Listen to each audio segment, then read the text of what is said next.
Emergency crews have recovered the body of a pilot who crashed into the Hudson River near Ulster, New York. Michael Ferraldi was flying a vintage military jet from Pennsylvania to New York. Authorities say Ferraldi made a low pass by an airport when the plane suddenly plunged into the icy river.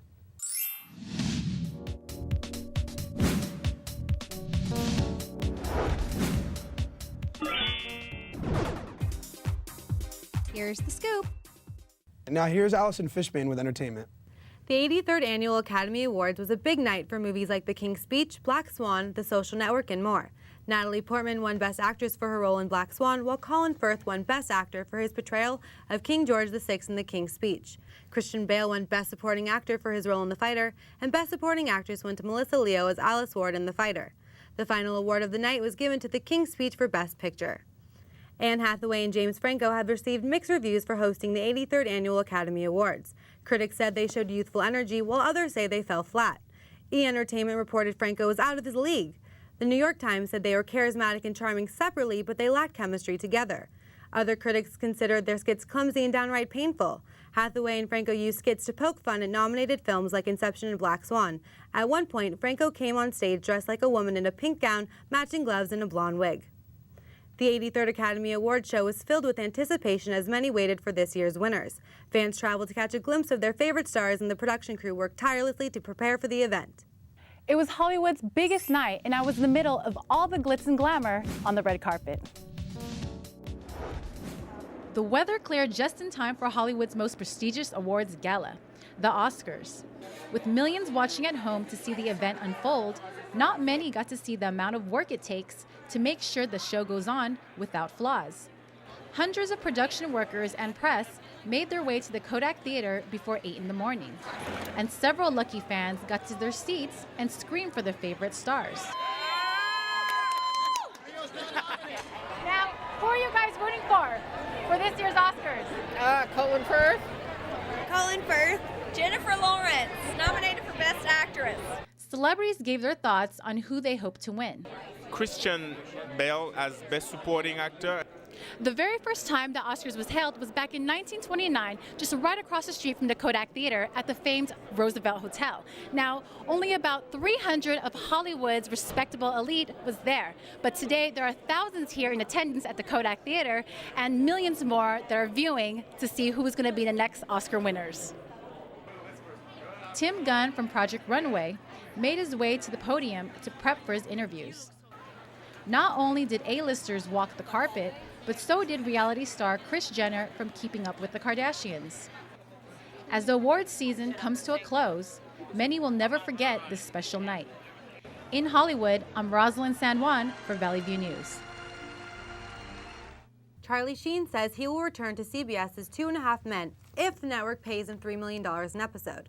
The actor has struggled with substance abuse but still believes he is underpaid. He says he plans to sue CBS and Warner Brothers for pulling the plug on the remaining season of the hit show. He is reportedly suing for $300 million. Sheen insists he is sober and is not worried about the possibility of, as he puts it, relapsing or dying. A group who usually gets overlooked is being honored for making a difference. Valley View's Jenna Contreras has the story. A red carpet in Los Angeles is nothing out of the ordinary. But this red carpet is special. It is for the Children's Dream Awards. The ceremony, hosted by Children United Nations, is honoring young celebrities and their peers for being positive role models in their communities. Among those being honored are actors, musicians, filmmakers, and even journalists. These pint-sized stars know the importance of having a good role model. It's someone to look up to and someone that you feel like you can just follow is nice to have. I'd say for a role model, somebody who's always staying out of trouble, the kind of person you don't want to see on TMZ. So I'm making a documentary. Filmmaker Slater Joel Kemker will be receiving an award for her documentary An Inconvenient Youth. The film gives kids a voice on the topic of climate change. Because all around the world, young people are coming together and realizing that leaders right now are really not making the decisions needed to bring us into a green, sustainable world. and a lot of young people are realizing that, hey, we're the next generation, we're going to be inheriting your mess, we deserve to have a say in our own lives. What I'd like to see more is our focus on what and who we are and our responsibilities. Children United Nations founder Daphne Ziman says the award show is her way of putting an emphasis on the character of the world's future. Because we are actually doing an event for children, by children, and awarding children for what they have done for other children and for our world. They're not just receiving an award because of their talent, but because of their heart and their soul and their conscience. It does not matter if a child is in the limelight or simply just a regular kid.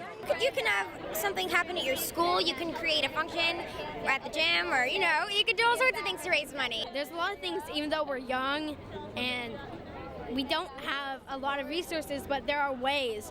At the Children's Dream Awards, it goes to show you that you're never too young or too small to follow your dreams. In Los Angeles, I'm Jenna Contreras for Valley View News. And now back to you with more news. A homeless man in New York City has been reunited with his daughter because of Twitter. Daniel Morales had not seen his 27-year-old daughter, Sarah Rivera, in 11 years.